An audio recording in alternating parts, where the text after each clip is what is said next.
दर्शाइए कि दिया हुआ अवकल समीकरण समघातीय तथा इसे हल कीजिए। पहला, एक्स वर्ग धन एक्स वाई डी वाई बराबर एक्स वर्ग धन वाई का डी एक्स। तो हमें तो सिद्ध करना है कि यहाँ पर दिया हुआ अवकल समीकरण समघातीय है, तो हम यहाँ पर लिखेंगे दिया है एक्स वर्ग धन एक्स गुणा वाई डी वाई बराबर एक्स वर्ग धन वाई का यहाँ पर डी एक्स। तो हम डी एक्स को इस तरफ ले जाएंगे और इसे इस तरफ लाएंगे, तो यहाँ पर आ जाएगा d y by d x बराबर एक्स वर्ग धन वाई का वर्ग बटे एक्स वर्ग धन एक्स गुणा वाई। तो अब हम सिद्ध करेंगे यहाँ पर दिया हुआ अवकल समीकरण समघाती है, तो उसके पहले हमें सिद्ध करना होगा कि एफ लेमडा एक्स लेमडा बराबर लेमडा घात एन एफ एक्स वाई है। मतलब पहले हम इसे फलन मानेंगे, फिर हम इसमें एक्स की जगह में लेमडा एक्स और वाई की जगह में लेमडा वाई रखेंगे, और जब इसे हल करते जाते हैं तो उसमें से लेमडा बाहर आ जाए और वापस अगर हमें यही फलन मिल जाए, इसका मतलब है यहाँ पर अवकल समीकरण समघाती है। और यहाँ पर एन की जगह कुछ भी हो सकता है, जैसे 0 1 2 3 कुछ भी हो सकता है। तो हम यहाँ पर लिखेंगे माना एफ एक्स वाई बराबर एक्स वर्ग धन वाई का वर्ग बटे एक्स वर्ग धन एक्स गुणा वाई। फिर हम एक्स की जगह में लेमडा एक्स और वाई की जगह में लेमडा वाई रखेंगे, तो यहाँ पर आ जाएगा f lambda x lambda y बराबर यहाँ पर एक्स वर्ग है, फिर हम एक्स की जगह में लेमडा एक्स रखेंगे, तो यहाँ पर आ जाएगा लेमडा का वर्ग, फिर यहाँ पर एक्स का वर्ग धन हम यहाँ पर लेमडा वाई रखेंगे, तो यहाँ पर आ जाएगा लेमडा का वर्ग, फिर यहाँ पर वाई का वर्ग बटे यहाँ पर आ जाएगा लेमडा का वर्ग, फिर यहाँ पर एक्स का वर्ग धन हम यहाँ पर लेमडा एक्स और यहाँ पर लेमडा वाई रखेंगे, तो लेमडा एक्स का लेमडा वाई में गुणा होगा, तो यहाँ पर आ जाएगा लेमडा का वर्ग, फिर यहाँ पर एक्स गुणा वाई, फिर यहाँ पर f lambda x lambda y बराबर, तो हम अंश और हर से लेमडा का वर्ग कॉमन लेंगे, तो यहाँ पर आ जाएगा लेमडा का वर्ग बटे यहाँ पर लेमडा का वर्ग, फिर यहाँ पर आ जाएगा एक्स का वर्ग धन यहाँ पर वाई का वर्ग बटे यहाँ पर आ जाएगा एक्स का वर्ग धन यहाँ पर आ जाएगा एक्स गुणा वाई, फिर इससे ये कट जाएगा तो हमें बचेगा एक। तो यहाँ पर एफ लेमडा एक्स लेमडा बराबर हम यहाँ पर एक को लिख सकते हैं लेमडा की घात 0, और यहाँ पर हमें वापस एफ एक्स वाई मिल गया, इसीलिए हम इसके जगह में इसे लिखेंगे, तो यहाँ पर आ जाएगा एफ यहाँ पर एक्स कॉमा वाई। तो यहाँ पर हमने सिद्ध कर दिया कि यहाँ पर एफ लेमडा एक्स लेमडा बराबर लेमडा की घात एन एफ एक्स वाई है, और यहाँ पर एन की जगह में 0, जिसका मतलब है कि यहाँ पर ये 0 घात का समघातीय अवकल समीकरण है। तो हम यहाँ पर लिखेंगे अतः यह 0 घात का समघातीय अवकल समीकरण है। तो यहाँ पर हमने सिद्ध कर दिया कि यहाँ पर ये समघातीय अवकल समीकरण है। तो अब हम इसे हल करेंगे, तो उसके लिए हम y के जगह में v गुणा x रखेंगे, फिर हम इसका अवकलन करेंगे, तो यहाँ पर dy बाई डी एक्स बराबर हम इसमें u v के होल डैश का सूत्र लगाएंगे, जो तो u का डैश v धन u v का डैश, और यहाँ पर यह u और यहाँ पर x है v। तो पहले v का अवकलन, तो यहाँ पर आ जाएगा dv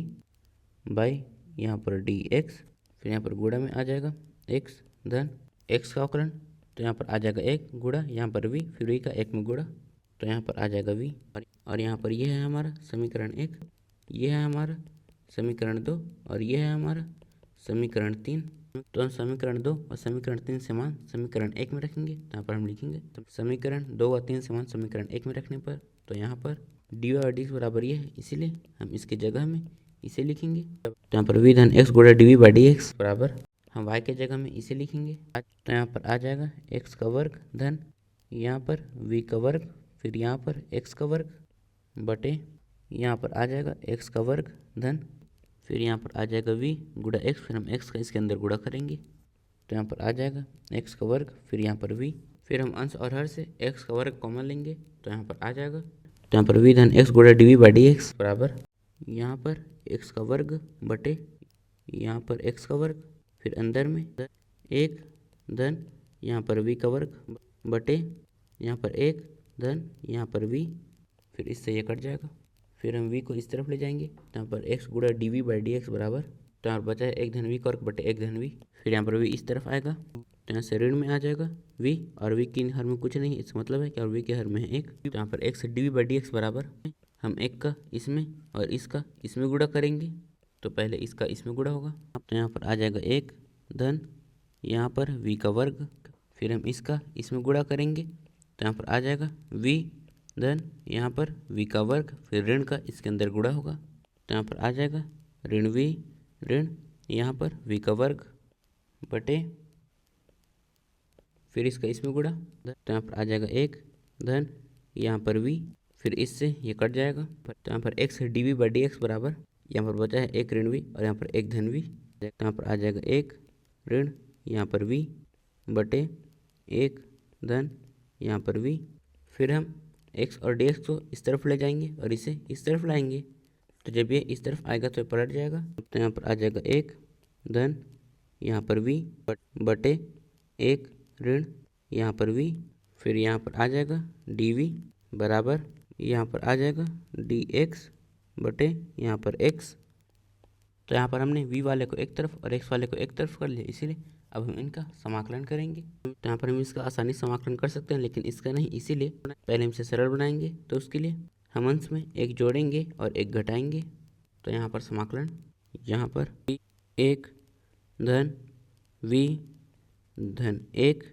ऋण एक बटे यहाँ पर एक ऋण v, फिर यहाँ पर आ जाएगा dv बराबर समाकलन dx बटे एक्स। फिर यहाँ पर समाकलन हम एक में एक जोड़ेंगे, तो यहाँ पर आ जाएगा 2, फिर यहाँ पर बचेगा धन v ऋण एक, फिर हम इसमें से ऋण कॉमन लेंगे तो ऋण का धन में गुणा होगा, तो यहाँ पर आ जाएगा ऋण, फिर यहाँ पर एक ऋण v बटे यहाँ पर आ जाएगा एक ऋण v, फिर यहाँ पर आ जाएगा dv बराबर यहाँ पर समाकलन dx बटे एक्स। फिर यहाँ पर समाकलन हम इसे इन दोनों के हर में अलग अलग लिखेंगे, तो पहले हम इसे इसके हर में लिखेंगे, तो यहाँ पर आ जाएगा 2 बटे एक ऋण यहाँ पर v, फिर हम इसे इसके हर में लिखेंगे तो इससे ये कट जाएगा, तो बचेगा 1, तो यहाँ पर आ जाएगा ऋण 1, फिर यहाँ पर dv बराबर समाकलन dx बटे एक्स। तो यहाँ पर हम इनका समाकलन करेंगे, तो पहले इसका करेंगे, तो यहाँ पर आ जाएगा 2, यहाँ पर log 1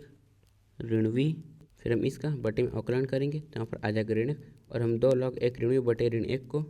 ऋण 2 log 1 ऋण v लिख सकते हैं। फिर हम इसका समाकलन करेंगे, और यहाँ पर हम इसका समाकलन dv के सापेक्ष कर रहे हैं, इसीलिए यहाँ पर आ जाएगा ऋण v बराबर, फिर हम इसका करेंगे, तो यहाँ पर आ जाएगा log x धन c, फिर यहाँ पर ऋण 2 log, हम यहाँ पर v का मान रखेंगे, तो यहाँ पर y बराबर है v गुणा x, तो अगर हम x को इस तरफ लाएंगे तो हमें v बराबर मिल जाएगा, तो यहाँ पर हम इनका मान रखेंगे, तो यहाँ पर आ जाएगा एक ऋण यहाँ पर y बटे x ऋण यहाँ पर आ जाएगा y बटे x बराबर log x धन c, बिना से ऋण 2 log हम x का एक में गुणा करेंगे, तो यहाँ पर आ जाएगा x ऋण y बटे x, फिर यहाँ पर ऋण y बटे x बराबर log x धन c, फिर यहाँ पर ऋण 2 हम इसमें log m अपान n का सूत्र लगाएंगे, जो होता है log m minus log n, और यहाँ पर यह m और यह n, तो यहाँ पर आ जाएगा log, फिर यहाँ पर x ऋण y, फिर यहाँ पर आ जाएगा ऋण log x, फिर यहाँ पर ऋण y बटे x बराबर log x धन c, फिर यहाँ पर हम इसका इनमें गुणा करेंगे, तो पहले इसका इसमें गुणा होगा, तो यहाँ पर आ जाएगा ऋण 2 log x ऋण y, फिर इसका इसमें गुणा होगा तो ऋण का ऋण में गुणा होगा, तो ये धन हो जाएगा, तो यहाँ पर आ जाएगा धन 2 log x, फिर हम इसे इस तरफ लाएंगे, तो यहाँ पर आ जाएगा ऋण, फिर यहाँ पर log x बराबर हम इसे इस तरफ ले जाएंगे, तो यहाँ पर आ जाएगा c धन यहाँ पर y बटे x, फिर यहाँ पर हम 2 log x में log x घटाएंगे, तो यहाँ पर आ जाएगा log x ऋण log के प्रॉपर्टी के हिसाब से यहाँ पर 2 इस तरफ आ जाएगा, तो यहाँ पर आ जाएगा log x ऋण y पूरे का वर्ग बराबर c धन y बटे x, फिर हम इसमें log m minus log n का सूत्र लगाएंगे, जो होता है log m अपान n, और यहाँ पर यह m और यह n, तो यहाँ पर आ जाएगा log x बटे यहाँ पर आ जाएगा x ऋण y पूरे का वर्ग, फिर यहाँ से बराबर में आ जाएगा c धन y बटे x, फिर यहाँ पर जब log a बराबर m और यहाँ पर बेस b हो तो b इस तरफ चले जाता है और ये b की घात में आ जाता है, और इस तरफ बचता है a बराबर यहाँ पर आ जाएगा b की घात m, तो हम इसमें भी यही वाला सूत्र लगाएंगे, तो यहाँ पर यह a यह m और यहाँ पर log का बेस a, तो यहाँ पर e इस तरफ चले जाएगा और ये e की घात में आ जाएगा, और इस तरफ बचेगा x बटे x ऋण y पूरे का वर्ग, तो यहाँ पर आ जाएगा x बटे यहाँ पर x ऋण y पूरे का वर्ग बराबर यहाँ पर आ जाएगा e की घात c धन यहाँ पर y बटे x, फिर यहाँ पर x बटे x ऋण y पूरे का वर्ग, हम इसे लिख सकते हैं e की घात c गुणा e की घात y बटे x, फिर यहाँ पर हम इसे इस तरफ लाएंगे और इसे इस तरफ ले जाएंगे, तो यहाँ पर आ जाएगा x बटे e की घात c गुणा e की घात y बटे x, यहाँ पर आ जाएगा x ऋण y पूरे का वर्ग, फिर हम इन्हें ऊपर ले जाएंगे e की घात ऋण c गुणा यहाँ पर आ जाएगा x गुणा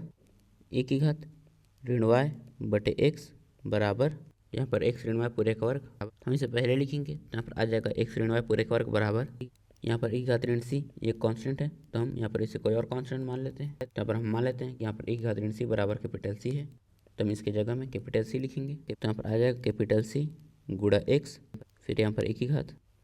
ऋण वाई बटे एक्स। तो यहाँ पर हमारा उत्तर आया है एक्स ऋण वाई पूरे का वर्ग बराबर सी गुणा एक्स गुणा एक घात ऋण वाई बटे एक्स।